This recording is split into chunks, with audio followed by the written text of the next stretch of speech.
Fitri, kita HP nak harapkan sih. Paspor kata nyampe. Tas sampai ting tas nak. Tande. Lu tenang aku. Lu apa itu? Apa?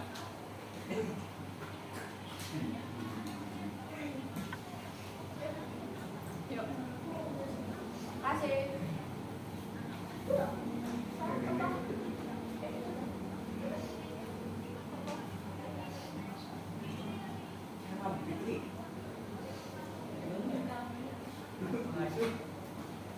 Assalamualaikum warahmatullahi wabarakatuh. Kita dari kelompok 4. Di sini saya Irfan Arifatur Asman. Saya di pasar. Saya Putri Nurani. Saya Nala Laura. Di sini kita akan menjelaskan materi tentang pengaruh kebudayaan luar terhadap kebudayaan Indonesia. Yang pertama ada pengaruh kebudayaan luar. Budaya luar memiliki pengaruh yang sangat besar terhadap masyarakat Indonesia dalam berbagai aspek kehidupan. Sebagai negeri yang berada di jalur perdagangan internasional, Indonesia sudah lama menjadi titik temu berbagai budaya asing.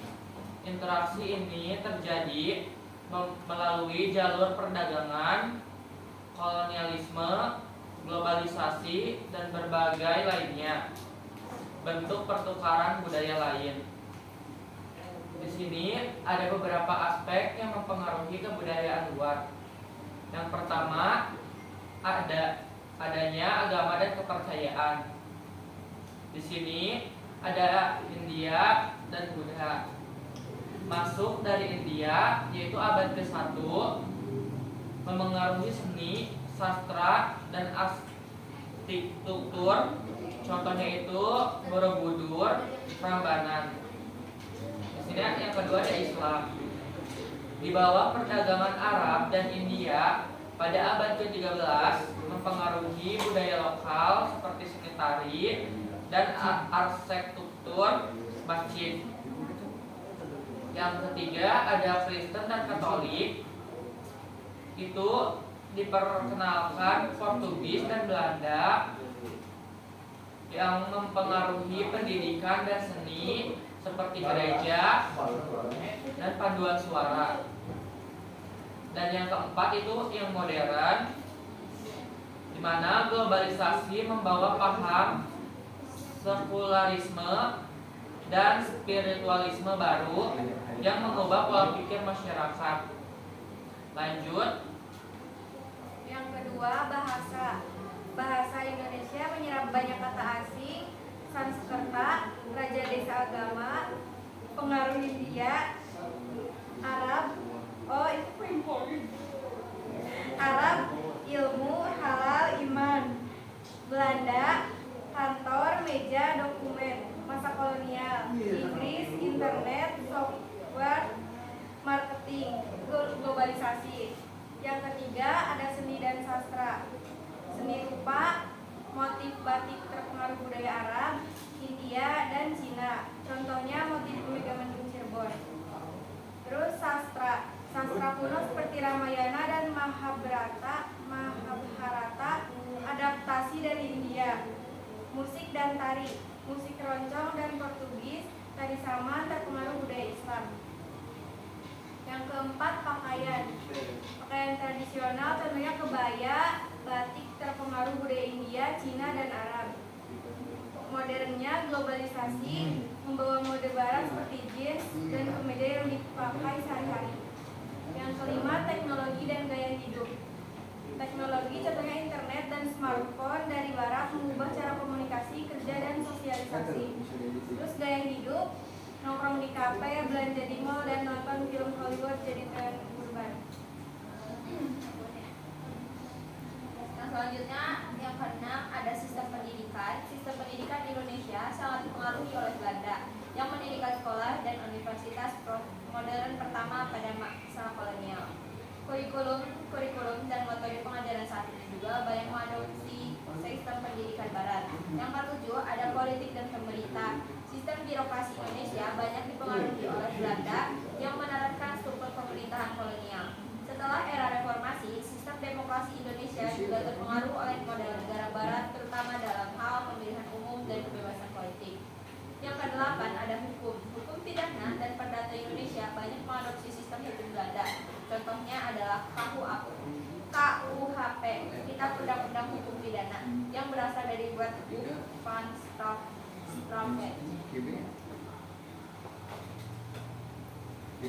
Nah, terus ada dampak positif masuknya budaya asing ke Indonesia. Masuknya budaya asing di Indonesia itu kan telah memberikan dampak positif terhadap perkembangan budaya di Indonesia. Terus ada beberapa dampak positif, yaitu ada memperkaya keragaman budaya. Itu tuh kayak masuknya budaya asing tuh bikin budaya Indonesia tuh jadi makin keren. Terus tradisi, seni, sama gaya hidup dari luar tuh kan sering digabung sama budaya kita. Jadinya kayak campuran gitu, jadi unik terus asik. Contohnya tuh kayak lagu-lagunya Denny Caknan itu kan ada campuran rap tapi pakai bahasa Jawa gitu. Terus yang kedua ada meningkatkan kreativitas dan inovasi. Itu kayak budaya dari luar itu bikin anak-anak Indonesia jadi lebih kreatif dan punya ide-ide baru. Misalnya tuh di seni, arsitektur, terus teknologi, kayak gabungan budaya lokal sama luar bikin hasilnya tuh makin keren, terus yang jadi makin beda. Terus yang ketiga ada memperluas wawasan dan pemahaman budaya kenal sama budaya luar itu bikin kita tuh kayak jadi lebih ngerti itu soal dunia dan keberagaman. Kita tuh kayak lebih terbuka, terus bisa menghargai perbedaan dan gak gampang ngejudge orang lain. Terus yang keempat ada peningkatan taraf kehidupan. Itu kayak apa ya? Hidup tuh kayak jadi lebih enak gitu loh. Kayak misalnya duit jadi lebih banyak, jadi bisa beli kebutuhan. Terus teknologi juga jadi makin canggih, bikin kerjaan tuh lebih gampang. Terus pendidikan juga makin oke, jadi pintar dan siap bersaing yang gitu. Terus selanjutnya ada dampak negatif. Nah, tadi kan dampak positifnya. Pasti kalau ada dampak positif, ada juga dampak negatifnya. Nah, yang pertama itu dampak negatif dari pengaruh budaya asing. Itu yang pertama erosi nilai-nilai budaya lokal. Nah, masuknya budaya asing yang kuat dapat menggerus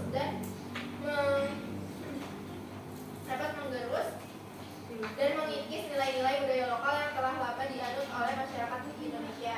Hal ini menyebabkan hilangnya identitas dan jati diri budaya Indonesia.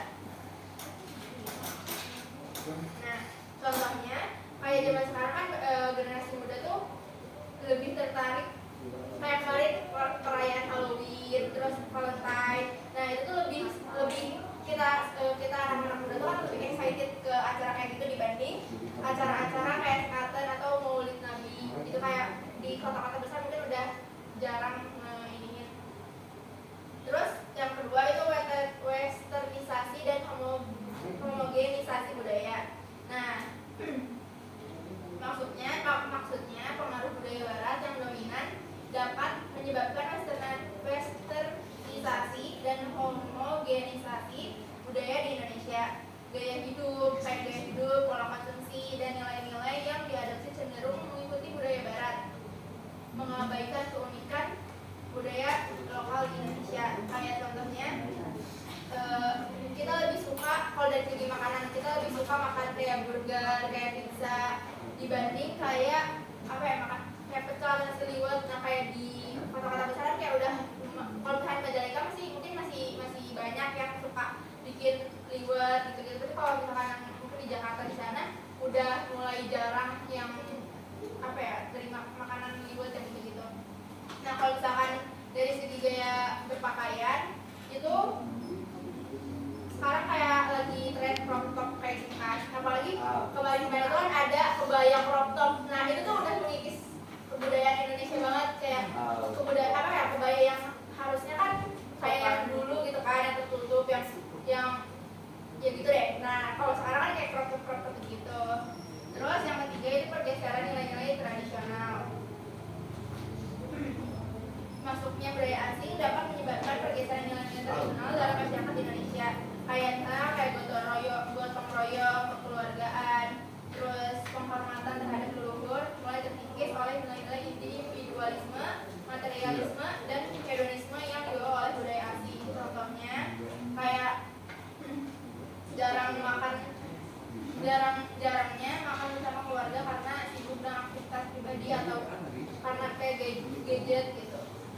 Terus yang terakhir itu ada degradasi moral dan perilaku.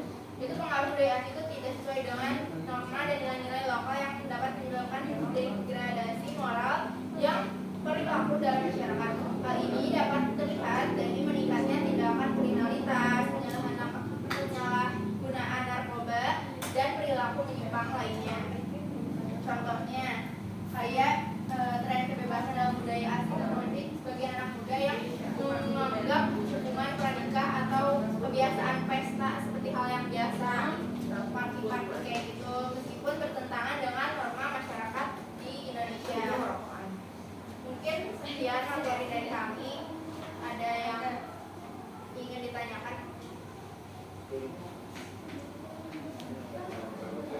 Materinya mana? Udah? Ada yang mau nanya enggak? Boleh. Aku mau nanya. Boleh. Gimana cara mengurangi dampak? Gimana caranya mengurangi dampak negatif di sekolah, terutama di sekolah dasar? Oke. Kan anak-anak itu pasti cepet banget terpengaruh sama budaya-budaya itu. Nah, gimana kita sebagai guru buat mengurangi itu gitu? Oke, apalagi dari gadget ya? Sekolah dasar. Iya. Kan anak-anak dulu ya.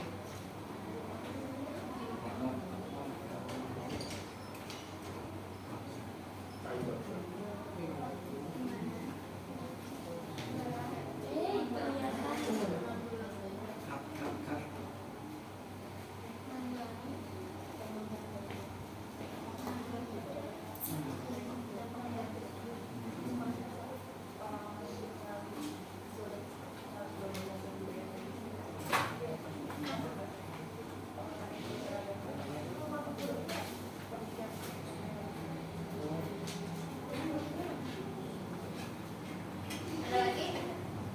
Ada. Boleh.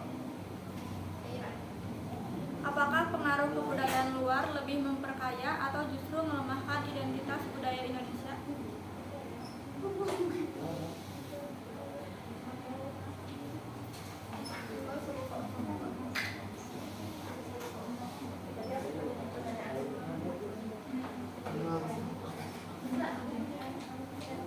Ada lagi? Ada. Boleh. Dia pertanyaan gini, menurut kalian kayak orang yang ateis atau pemikirannya yang terlalu kritis gitu tuh, itu masuknya ke pengaruh budaya luar apa enggak? Oke. Kayak orang yang nggak mau nikah sekarang kayak umur yang nikah di atas 40 tahun kayak gitu.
Mau jawab pertanyaan dari Sinta.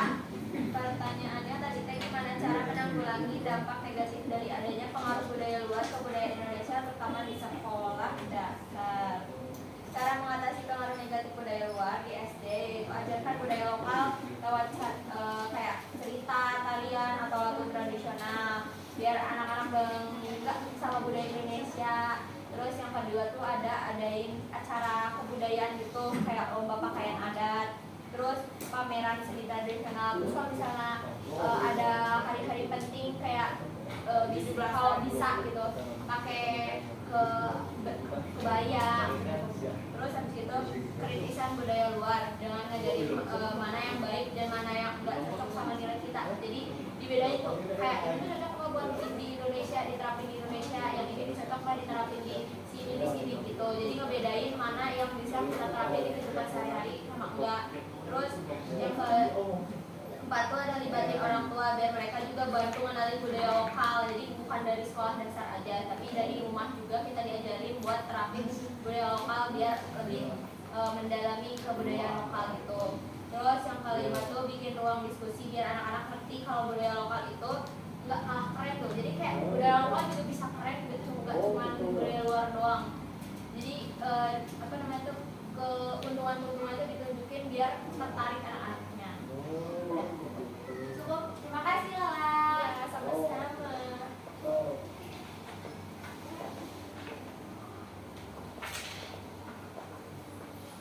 Aku mau jawab pertanyaan dari Kaira. Tadi pertanyaan kan apakah pengaruh budaya luar lebih memperkaya atau justru memperlemah budaya di Indonesia? Kalau menurut aku mah itu kayak gimana kitanya sih, kalau misal kitanya tuh kayak ambil dari sisi positifnya, yang tadi tuh yang dampak negatifnya, ya kita bakal memperkaya. Tapi kalau kita terlalu ikut-ikutan dan lupa sama budaya sendiri, itu justru bakal bikin kebudayaan kita tuh melemah. Ya, jadi tergantung balik lagi ke diri kita masing-masing, apa ya, lebih bisa memfilter mana yang dapat memperkaya sama dapat yang memperlemah. Kasih. Ya.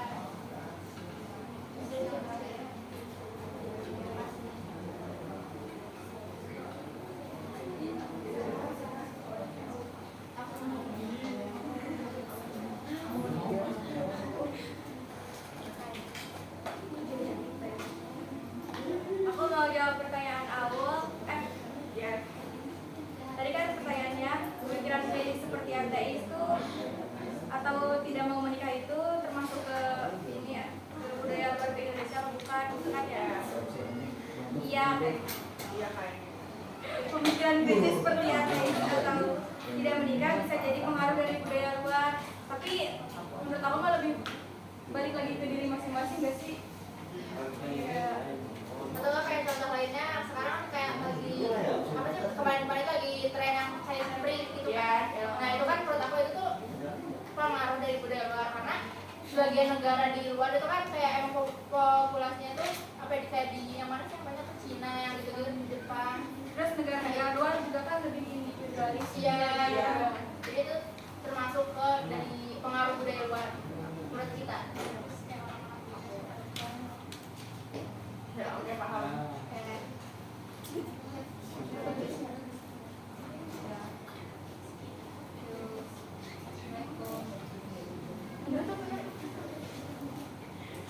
Sekian presentasi dari kelompok kita, kurang dan lebih mohon dimaafkan. Wassalamualaikum warahmatullahi wabarakatuh. Waalaikumsalam.